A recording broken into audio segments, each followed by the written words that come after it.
그 집도, 그 돈도 결국 당신 죽으면 다 자식들한테 갈 거잖아요. 난 그게 억울한 거지. 난 당신을 진심으로 아끼니까 차라리 내가 관리하자는 거고. 당신이 날 진심으로 아끼고 사랑했다고 착각했어요. 사랑? 우리 둘 다 이 나이에 피차 혼자 외롭게 살고 싶진 않잖아. 그리고 내가 설마 당신 같은 여자가 좋아서 여기까지 왔겠어? 다 알아야 덜 다쳐요. 세상 순진하게 살지 말라고. 혹시 지금 재혼을 고민하고 계신가요? 혹시 혼자라는 외로움에 따뜻한 말 한마디에 마음이 흔들리고 계신가요? 그렇다면 이 이야기가 반드시 도움이 될 겁니다. 안녕하세요. 황혼의 늪입니다. 오늘은 혼자였던 한 여인이 용기 내어 문을 연 사랑. 그러나 그 사랑이 자식들의 의심과 갈등 속에서 어떻게 흔들렸는지, 그 선택이 얼마나 바보 같은 거였는지 말씀드리려 합니다. 시작하기 전에 잠시만요. 구독, 좋아요, 알림 설정은 무료입니다. 여러분의 한 번의 클릭이 누군가의 소중한 인생을 지켜줄지도 모릅니다. 지금 꼭 눌러주세요. 제 이름은 양인숙입니다. 올해로 67이고요. 경기도 고양시에 살고 있습니다. 제 인생은 평범했지만 그 안에 나름의 기쁨과 아픔이 있었습니다. 30이 되던 해 남편과 작은 철물점을 시작해서 35에 내 집을 마련했고 40즈음에는 작은 다가구 주택 하나를 사서 위층은 임대 놓고 저는 1층에서 살았습니다. 남편은 성실한 사람이었습니다. 결혼 후 27년을 함께 살았고 크고 작은 고비도 서로 의지하며 잘 넘겼습니다.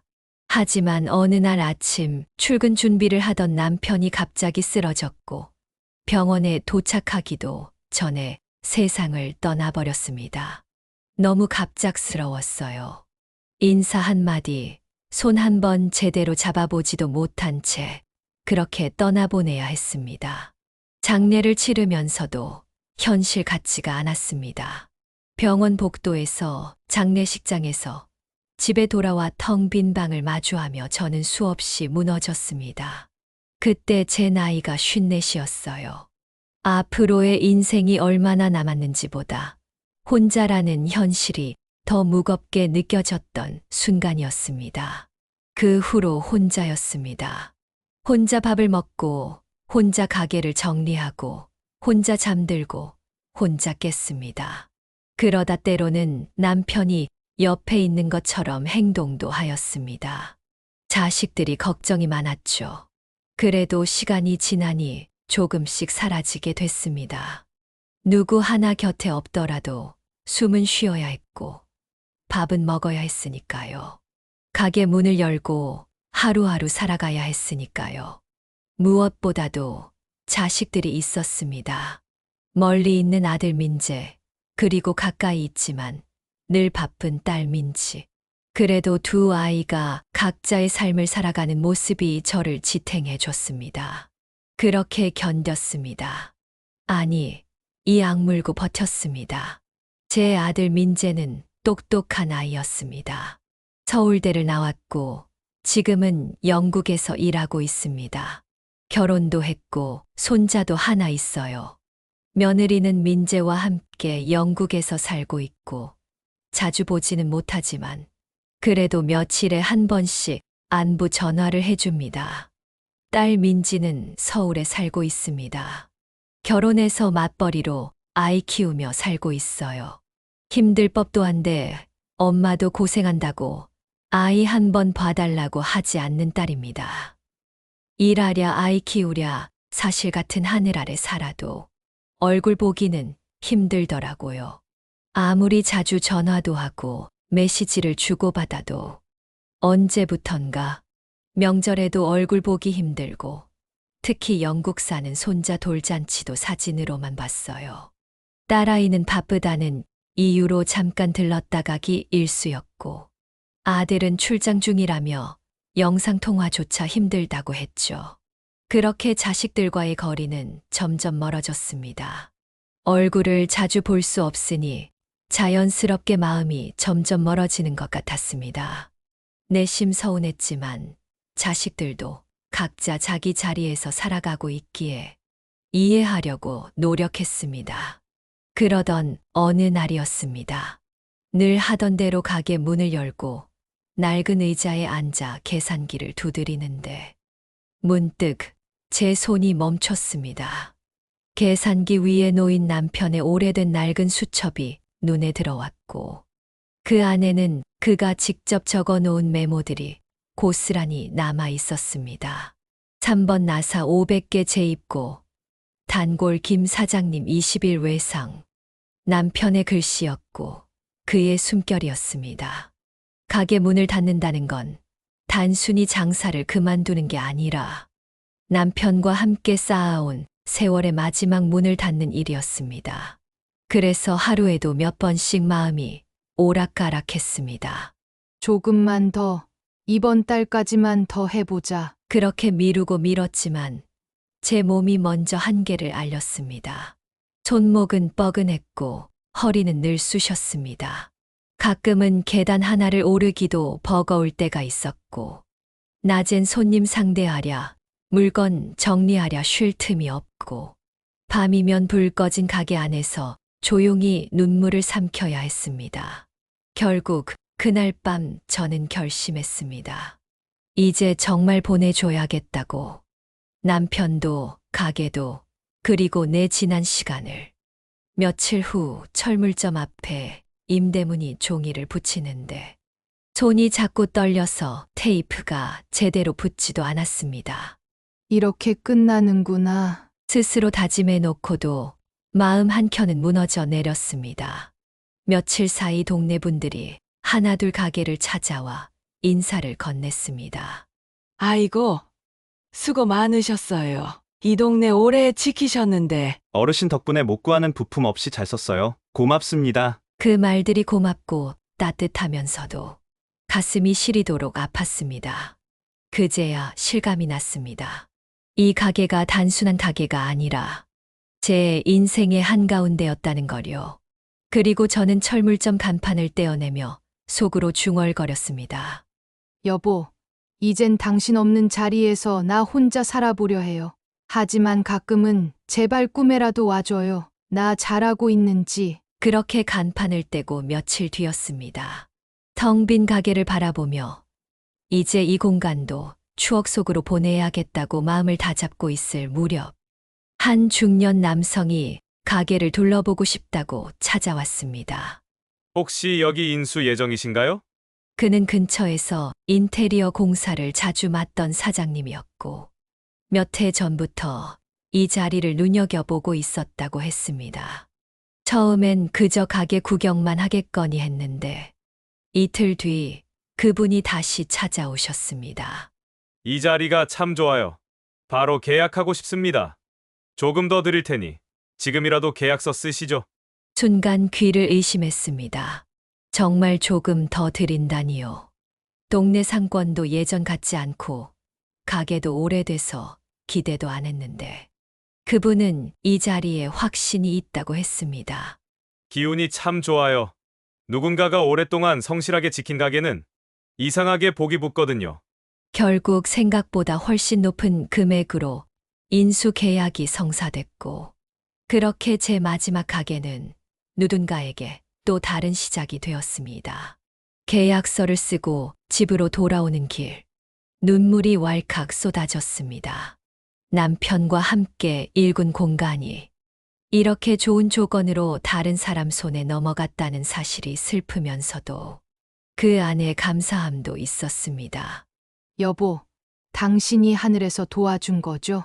이제는 정말 잘 살아보라고. 그날 밤 저는 가게에서 가져온 오래된 간판 조각을 작은 화분 옆에 놓았습니다. 그건 저의 지난 인생을 상징하는 조각이었고 이제는 새로운 시간을 준비하라는 신호이기도 했습니다. 철물점을 정리한 후 집안은 조용했고 하루하루가 허무했습니다. 늘 가게에 매달려 살다 보니 막상 쉴 수 있는 시간이 생기자 어떻게 살아야 할지 막막했습니다. 그때 우연히 마을회관 게시판에서 노년층을 위한 힐링 기차 여행 모집 공고를 보게 되었습니다. 1박 2일 충청도 온천 여행. 한 번도 혼자 여행을 떠나본 적 없었지만 그날은 이상하게도 마음이 움직였습니다. 그래, 지금이 아니면 평생 못 가겠지. 여행 첫날 혼자 조용히 식당 구석 자리에 앉아 있었는데 한 남자가 옆으로 다가와 말을 걸었습니다. 혹시 자리 괜찮을까요? 저도 혼자 와서.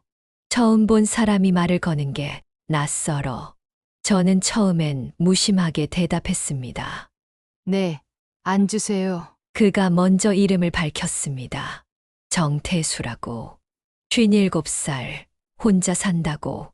말투는 공손했고 말끝마다 괜찮으시다면요 라고 붙이던 사람이었습니다. 하지만 저는 속으로 이렇게 생각했습니다. 낯선 사람이 친절한 건 다 이유가 있는 거야. 괜히 마음 열지 말자. 그날 저녁 온천탕에서 마주쳤을 때도 저는 먼저 인사하지 않았습니다. 그저 고개만 끄덕이고 자리를 피했죠. 그런데 그가 건넨 말 한마디가 마음을 스쳤습니다. 저도 사실 누군가랑 말 섞은 게 정말 오래간만이네요. 이 나이 먹으니 대화가 참 그립더라고요. 그날 밤 숙소에 돌아온 인숙은 혼잣말을 했습니다. 괜히 마음 쓰지 마. 너 혼자 사는데 익숙하잖아. 그런데 다음 날 기차를 타고 돌아오는 길, 정태수가 멀리서 저를 찾아와 말했습니다. 혹시 번호 교환 실례일까요? 그냥 가끔 안부라도 묻고 지내면 좋을 것 같아서요. 그 순간 저는 망설였습니다. 하지만 그의 눈빛은 계산이 아닌 진심을 담고 있는 듯 보였습니다. 그렇게 조심스럽게 연락이 시작되었고 정태수는 지나치지 않게 그러나 정성스럽게 연락을 해왔습니다. 오늘은 날씨가 참 좋네요. 인숙 씨는 이런 날엔 뭐하고 지내세요? 처음엔 짧게 대답만 하던 인숙도 어느새 길게 문자를 보내고 가끔은 통화를 하며 웃기도 했습니다. 그날 이후 우리는 일주일에 한 번꼴로 안부를 나눴습니다. 처음엔 문자 몇 줄이었지만 어느 순간부터는 근처에 볼 일이 있어요. 차 한잔 하실래요? 그가 그렇게 말했고 저도 모르게 고개를 끄덕이게 되더군요. 정태수 씨는 조심스러운 사람이었습니다. 말을 먼저 길게 하지 않았고 제 말을 잘 들어주는 사람이었어요. 무엇보다 제가 살아온 이야기를 흥미롭고 진지하게 들어주는 사람이란 게 오랜만에 누군가에게 존중받고 있다는 느낌을 들게 했습니다. 인숙 씨는 참 부지런하게 사셨네요. 요즘 그런 분 보기 드뭅니다. 그런 말을 들을 때마다 제 가슴이 묘하게 따뜻해졌습니다. 자식들도 바빠서 자세히 물어본 적 없는 이야기들이었는데 그는 마치 제 삶의 조각들을 하나하나 소중히 다뤄주는 느낌이었거든요. 우리는 근처 공원 산책도 하고 동네 국밥집에서 밥도 같이 먹고 그가 가져온 손편지 한 장에 웃음 짓기도 했습니다. 그 손편지엔 이런 말이 쓰여 있었죠. 인숙 씨랑 이야기를 나누고 나면 혼자인 게 덜 외로워져요. 어쩌면 인숙 씨도 그러신가요? 그걸 읽고 저는 며칠을 가슴 졸이며 보냈습니다. 하지만 솔직히 말하자면 맞아요. 저도 그랬거든요.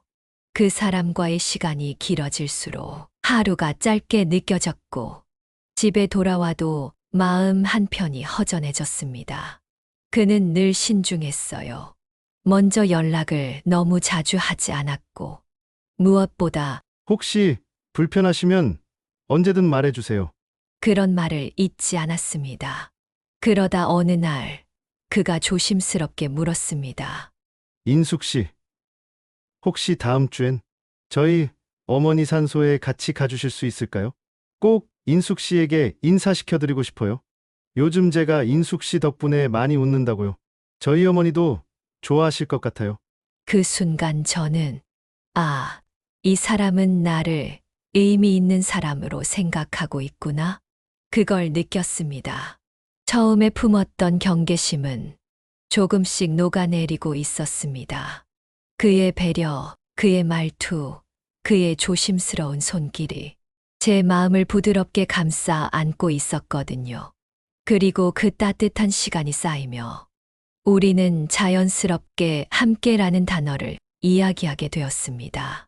그날 밤 오랜만에 민지에게 전화를 걸었습니다. 딸, 이번 주말에 시간 좀 낼 수 있을까? 엄마, 너한테 얘기할 게 하나 있어서. 민지는 바빴지만 다행히 시간을 내주었습니다.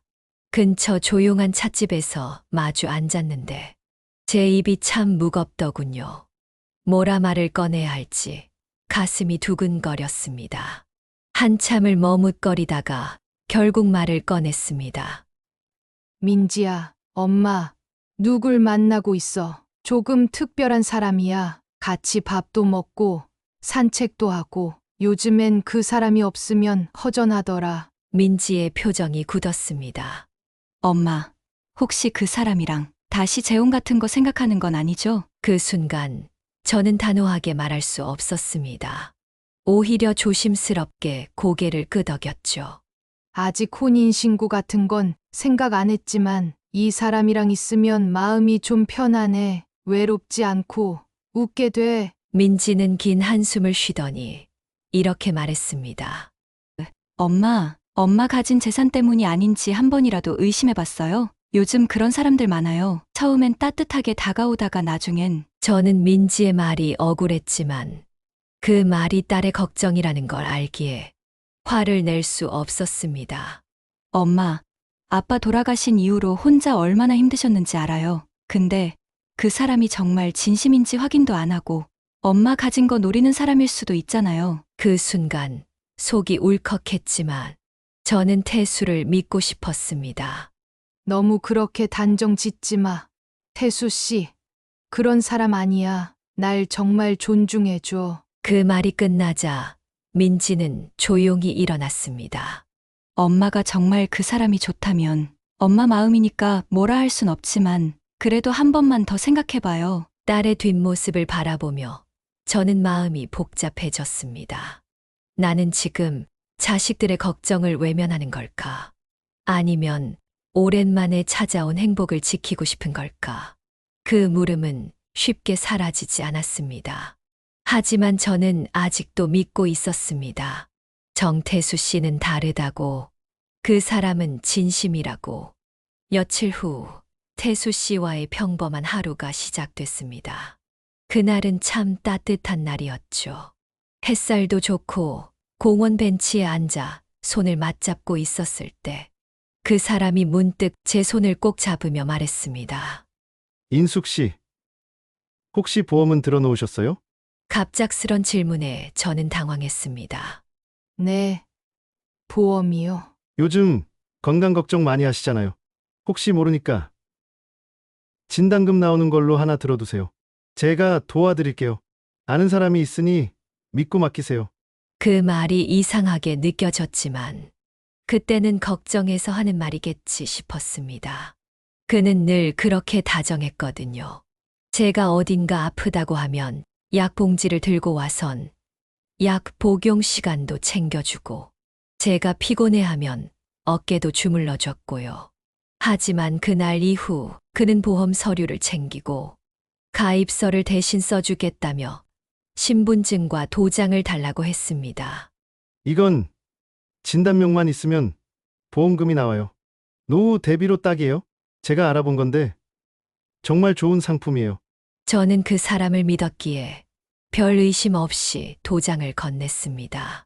그리고 어느 날 우연히 그의 휴대전화에서 알림 하나를 보게 됐죠. 보험 진단금 지급 완료 5천만 원 입금. 수익자 이름은 정태수.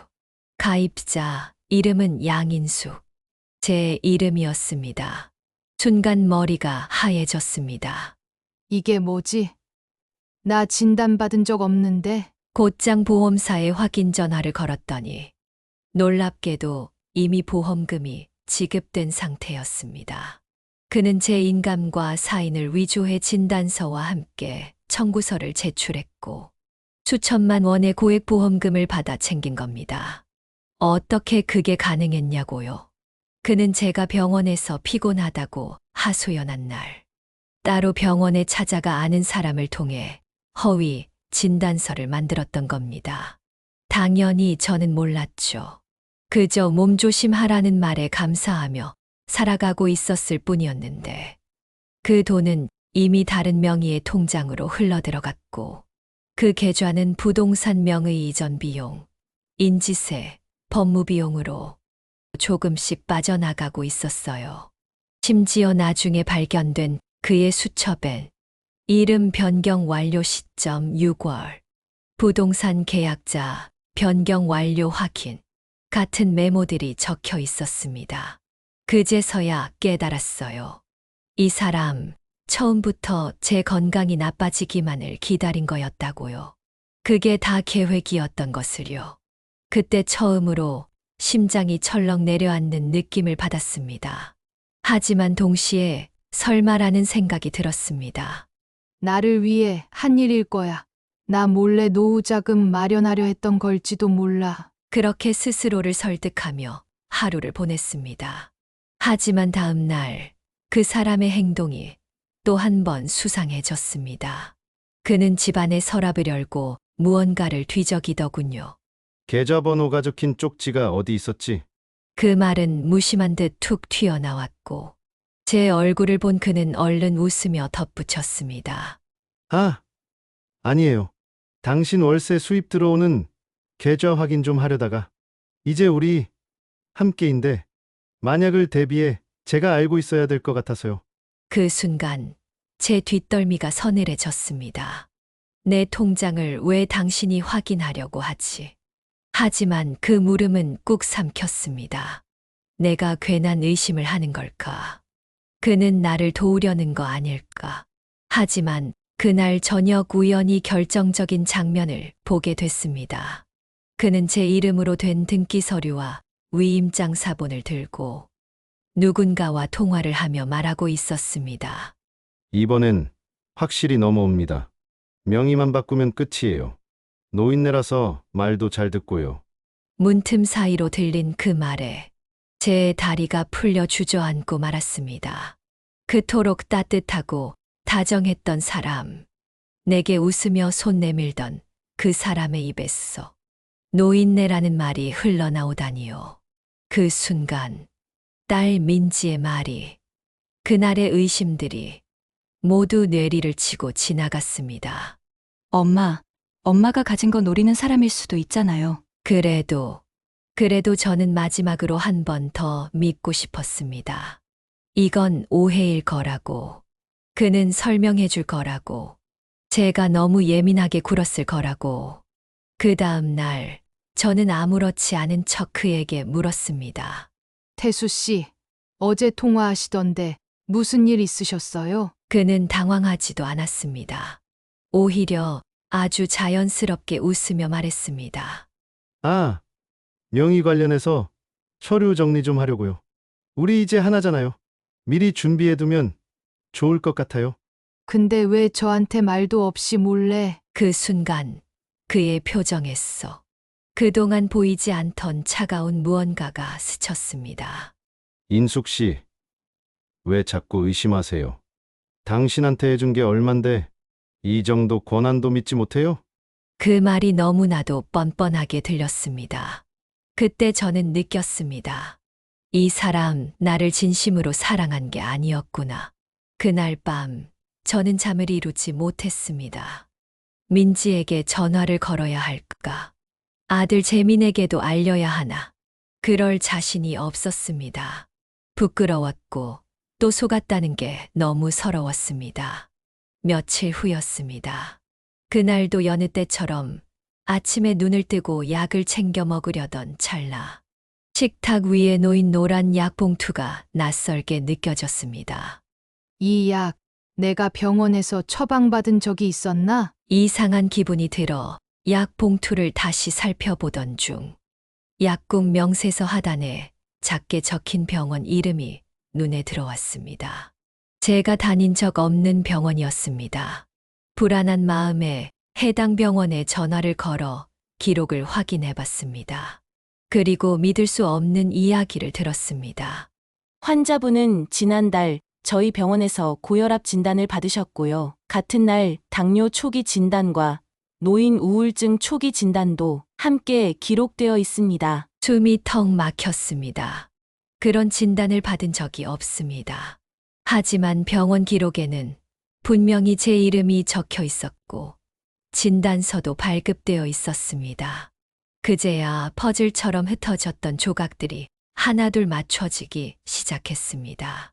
그날 약을 챙겨주며 몸조심하라고 말하던 그 사람, 서랍에서 계좌 쪽지를 찾던 그의 행동, 심지어 어느 날은 이런 말도 했었죠. 요즘엔 재산 명의 이전도 온라인으로 바로 할 수 있어요. 혹시 집 명의 미리 바꿔두시는 건 어때요? 혹시라도 인숙 씨가 아프시면 제가 인숙 씨를 돌볼 명목이 필요해서요. 그땐 단순한 배려로 여겼던 말들이 이제는 의도가 느껴졌습니다. 전 그날 밤 몰래 그의 가방을 열어보았습니다. 그 안에는 익숙한 도장이, 신분증 사본이, 등기 서류 사본이, 그리고 손글씨로 적힌 수첩 한 권이 들어 있었습니다. 6월 중 명의 변경 완료 목표. 양인숙 재산 항목 확인 주택 건물, 예금, 임대 수입, 보험 수익자 변경 완료, 지급 예상일 7월 3일, 노인네라 경계심 낮음, 서류 위임 처리 가능. 심장이 쿵 내려앉는 소리가 들릴 정도였습니다. 그 모든 다정함, 미소, 손길이 모두 이 수첩 한 권에서 무너져 내렸습니다. 그 순간 제 자신이 얼마나 어리석었는지, 딸 민지의 말이 얼마나 옳았는지 뼈저리게 느껴졌습니다. 그날 밤 저는 남편의 영정 앞에 무릎을 꿇었습니다. 여보, 내가 또 속았어. 이번엔 정말 바보 같은 선택이었어. 근데 이제는 나도 싸울게요. 당신이라면 이대로 두지 않았을 테니까요. 그 다음 날 아침, 저는 가장 먼저 제 은행 통장부터 확인했습니다. 매달 들어오던 월세 수입이 석 달 전부터 다른 계좌로 빠져나가고 있었습니다. 그 계좌는 태수 씨의 통장이었습니다. 하지만 저는 그 계좌의 존재조차 몰랐습니다. 보험사에도 확인 전화를 걸었습니다. 놀랍게도 저는 최근 2개월 사이에 총 3건의 보험에 가입되어 있었고, 그중 2건은 이미 진단금이 지급된 상태였습니다. 가입도 청구도 전부 위조된 사인으로 처리되었고, 수익자는 전부 정태수였습니다. 손이 덜덜 떨렸습니다. 사랑이란 이름으로 사람 하나를 이렇게까지 무너뜨릴 수 있구나. 그날 저녁 저는 민지에게 전화를 걸었습니다. 목소리가 떨리고 부끄럽고 숨고 싶었지만 더 이상 혼자서는 감당할 수 없었습니다. 민지야, 엄마가 정말 큰 실수를 했어. 네 말이 다 맞았어. 나 그 사람한테 속았어. 민지는 아무 말 없이 제 말을 다 들은 후 한참 동안 침묵하더니 단호하게 말했습니다. 엄마, 지금 당장 같이 경찰서로 가요. 그 사람 반드시 법의 심판을 받아야 해요. 그리고 아들 재민이에게도 전화했습니다. 재민아, 엄마가 말 못했던 일이 하나 있어. 통화 내내 제 목소리는 떨렸고 재민이의 숨소리는 점점 거칠어졌습니다. 끝내 그는 조용히 말했습니다. 엄마, 항공권 지금 예매할게요. 며칠이면 도착하니까 그 사람 엄마 옆에 두지 마세요. 그리고 3일 뒤 공항에서 막 도착한 재민이는 무거운 표정으로 제 집 현관 앞에 섰습니다. 엄마, 괜찮아요? 그 말 한마디에 저는 눈물이 왈칵 쏟아졌습니다. 철없던 아이가 어느새 엄마를 지키는 어른이 되어 있었어요. 재민은 짐도 풀지 않은 채 곧장 노트북을 꺼내 들고 말했습니다. 엄마, 이거는 형사사건으로 충분해요. 보험사 금융거래 내역, 위임장 서류까지 다 위조면 이건 명백한 사기죄입니다. 제가 법무법인 연결해 둘게요. 확실하게 밟아야 돼요. 그날 밤 재민은 제가 모아두었던 서류를 정리하며 이렇게 말했습니다. 엄마, 왜 우리한테 말 안 했어요? 혼자서 다 감당하려고 하지 마요. 이런 일 우리랑 상의도 없이 당하고 있으면 어떡해요? 저는 고개를 들 수 없었습니다. 미안하다. 엄마가 부끄러워서 그랬어. 그 사람이 정말 진심인 줄 알았거든. 재민은 말없이 제 손을 꼭 잡아주었습니다. 이제부터라도 우리 믿어요, 엄마. 엄마가 다시 일어설 수 있게 할게요. 반드시요. 그 말이 남편이 떠난 후 처음 느껴보는 든든함이었습니다. 이제는 혼자가 아니라는 믿음이 제 안의 공허함을 조금씩 채워주기 시작했습니다. 아들 재민이 귀국한 후 우리는 정태수에게 들키지 않도록 조심스럽게 움직이기 시작했습니다. 재민은 민지와 함께 태수의 주변을 조사했습니다. 동네 부동산, 병원 관계자, 약국 직원들까지 조용히 확인했죠. 그리고 뜻밖의 사실들이 하나씩 밝혀졌습니다. 태수는 실제로 부채가 상당했고, 이전에 살던 동네에서도 혼자 사는 할머니를 도우며 자주 드나들더니 결국 집까지 팔게 만들었다는 소문이 돌고 있었습니다. 더 충격적인 건 그가 실제로 몇 차례 혼인신고 직전까지 간 사례들이 있다는 것. 그리고 그 여성들 모두 어느 순간 연락이 두절됐다는 사실이었습니다. 재민은 그 내용을 바탕으로 자료를 정리하고 태수가 가입시킨 보험의 약관과 청구 절차까지 파악했습니다. 엄마, 이 사람 정말 계획적으로 접근했어요. 이건 단순한 감정이 아니에요. 사기예요. 게다가 이미 다른 피해자들도 있는 것 같아요. 그 말에 저는 온몸에 소름이 돋았습니다. 하지만 믿고 싶지 않았습니다. 그 사람의 손길이, 그 다정한 말들이 모두 연기였다고? 그러던 중 결정적인 일이 벌어졌습니다. 어느 날 아침, 그는 저녁 약속이 있다고 외출 준비를 하며 말했습니다. 인숙 씨, 이제부터 월세 수입은 내가 대신 관리할게요. 괜히 통장 옮기고 입금하고 번거롭잖아요.